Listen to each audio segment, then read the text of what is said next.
et bienvenue dans cette nouvelle vidéo. Donc aujourd'hui ça va être une sorte de FAQ autour des animaux fantastiques, mais un peu différent de d'habitude. Donc j'en avais un peu marre qu'il n'y ait que moi qui réponde aux questions, donc en fait j'ai répertorié un peu quelques questions que vous m'avez posées et je vous les ai reposées sur les réseaux sociaux pour que vous puissiez y répondre, donc ça va être un peu plus interactif que d'habitude. Donc je vous ai posé les questions sur Facebook, Twitter, Instagram et Snapchat, tous les réseaux sociaux s'affichent ici, n'hésitez pas à me suivre, j'y suis plus ou moins active selon les réseaux sociaux, donc voilà. Avant de commencer, je tenais à vous dire qu'il risque d'y avoir des petits spoilers dans la vidéo, notamment sur les annonces qui ont déjà été faites sur le film, etc. Donc prenez garde, si vous voulez rien savoir, ne regardez pas cette vidéo. Comment penses-tu que l'on appellera les fans des animaux fantastiques, exemple pour Harry Potter, les Potterheads? Alors c'est une très bonne question, j'avais vu quelqu'un d'autre dans les commentaires qui avait proposé les Scamanders, un truc comme ça, donc n'hésitez pas à me dire dans les commentaires si vous avez une idée. Penses-tu que le nouveau film va avoir autant de popularité que les Harry Potter? Alors sincèrement je ne pense pas, parce que le phénomène Harry Potter était quand même assez immense, assez exceptionnel, assez unique.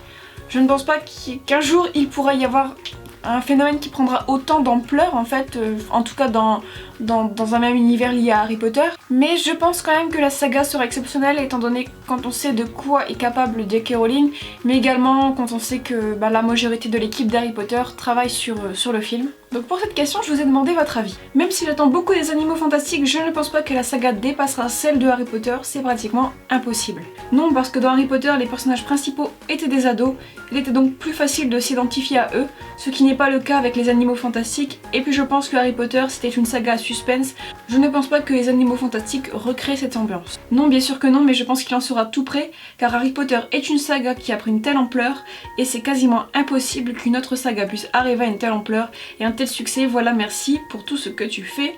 Continue comme ça, gros bisous. Donc on a à peu près le même avis sur le sujet.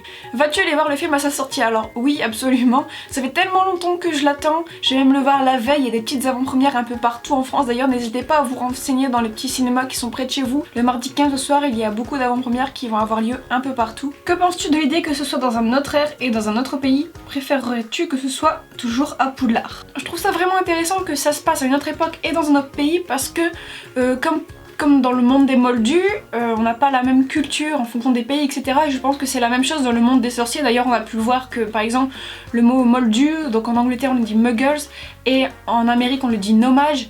Donc on sent que les sorciers américains ne vont pas avoir la même culture que les sorciers anglais. Donc déjà, je trouve ça très intéressant puisqu'on va découvrir beaucoup de choses. Pour Poudlard, bien sûr que j'aurais aimé voir de nouveau Poudlard, parce que c'est quand même un lieu qui nous a entre guillemets accueillis quand on était jeune. Enfin c'est un lieu qu'on connaît très bien au travers des films et des livres, et on sait que le château nous réserve toujours beaucoup de secrets qu'on n'a toujours pas découverts, donc ça aurait été très intéressant de voir davantage du château.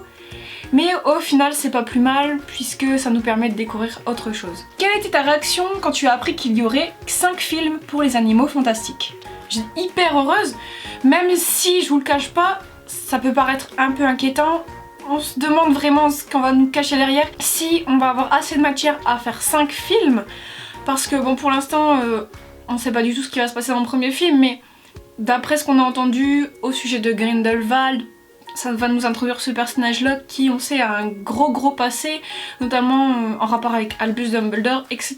Donc voilà, un peu d'appréhension, mais tout de même heureuse. Je vous ai également posé cette question. J'ai peur que, personnellement, 5 films, ça fasse trop pour Norda Dragono. Enfin, j'ai peur qu'ils se répètent, qu'ils soient pas originaux, comme on voit par exemple dans une autre franchise comme Star Wars. Je suis assez mitigée, je pense que 5 films c'est exagéré, et c'est surtout pour l'argent et pour faire plaisir aux fans. Franchement, ça fait un peu beaucoup en une même année. Tout est sorti à FP, mais j'attends tout de même la sortie du premier film avec impatience, car cela promet d'être vraiment pas mal. Je pense qu'il était plus raisonnable d'en faire une trilogie, un film doit être construit et mieux vaut en faire moins. La saga Harry Potter se base sur chaque livre, ce qui offrait la possibilité d'en réaliser 8 sans décevoir le public.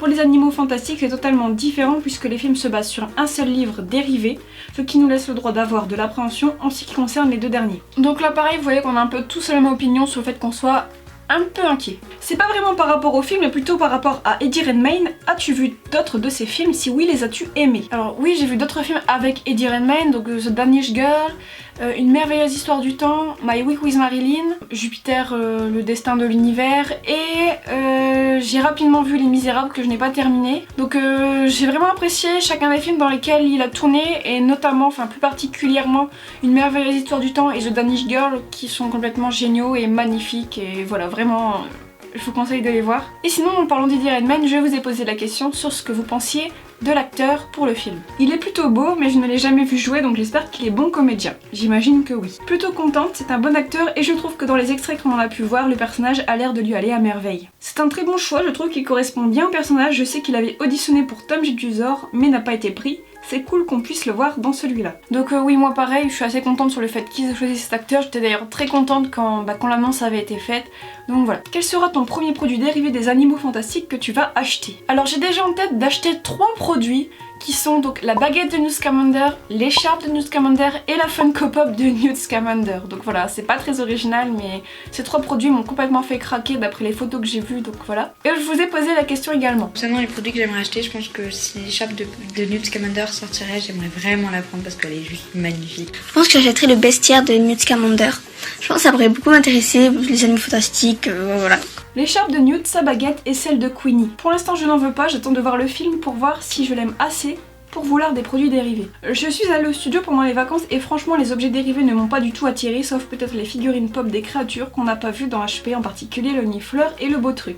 Donc là vos avis sont assez mitigés contrairement à avant, donc il y en a certains qui directement veulent acheter et il y en a d'autres qui sont un peu plus raisonnables et qui attendent d'avoir vu le film. Quelles sont tes attentes au niveau des films? J'espère me replonger dans l'univers de Harry Potter qui m'a fait vibrer quand j'étais plus jeune et j'espère vraiment retrouver cette magie, mais j'espère également que ça sera quand même différent des films de Harry Potter, qu'il n'y ait pas trop de clins d'œil, pas trop de fanservice, enfin voilà, que ce soit frais mais en même temps que ça nous apporte un peu de nostalgie. Et je vous ai posé également cette question.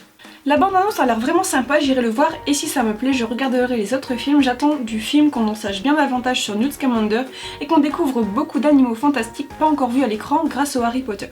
Personnellement, j'aimerais beaucoup voir des personnages de Harry Potter dans la série. En plus, cela pourrait être vraiment intéressant et sympa de comprendre un peu plus et approfondir quelques questionnements, théories sur Harry Potter. On pourrait aussi connaître un peu plus la vie de certains personnages susceptibles d'apparaître dans la saga. Penses-tu être plus fan des animaux fantastiques que de Harry Potter et donc de laisser un peu Harry Potter, renommer ta chaîne, moins de HP, etc. Alors non, je ne pense pas être plus fan des animaux fantastiques que de Harry Potter, mais en fait, je pense que les animaux fantastiques viendraient tout simplement compléter ma passion sur Harry Potter. Que penses-tu du fait que Johnny Depp soit dans le casting des Animaux Fantastiques 2? Alors pour l'instant, si je me trompe pas, c'est encore une rumeur, mais alors j'avoue que j'aime beaucoup Johnny Depp, c'est un de mes acteurs favoris. Le voir dans les Animaux Fantastiques, quand j'ai vu ça, je me suis très vite réjouie, je me suis dit ça pourrait être génial franchement, mais après réflexion, je me demande si le fait d'avoir mis un si gros acteur, parce qu'il faut dire que quand même Johnny Depp c'est un peu une légende, même si ses derniers films sont un peu moyen.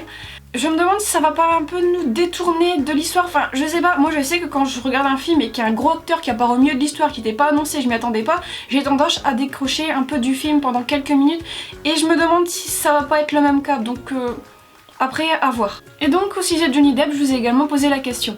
Johnny Depp est un de mes acteurs préférés, il est extraordinaire, il s'approprie les rôles qu'il joue. Ça pourrait être génial une collaboration entre cet acteur et le monde de Joe Rowling. Mais si un acteur aussi connu prend une place aussi importante, soit Grindelwald, alors j'ai peur de la suite du casting, un casting de célébrités du cinéma.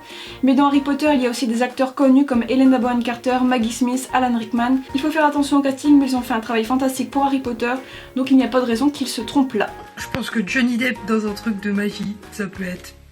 Donc voilà, c'est la fin de cette vidéo, donc j'espère que ça vous aura plu. C'est un peu différent d'habitude, j'essaie d'apporter un peu plus d'interactivité. Donc voilà, merci d'avoir regardé cette vidéo et on se retrouve dès demain pour une nouvelle vidéo sur les animaux fantastiques.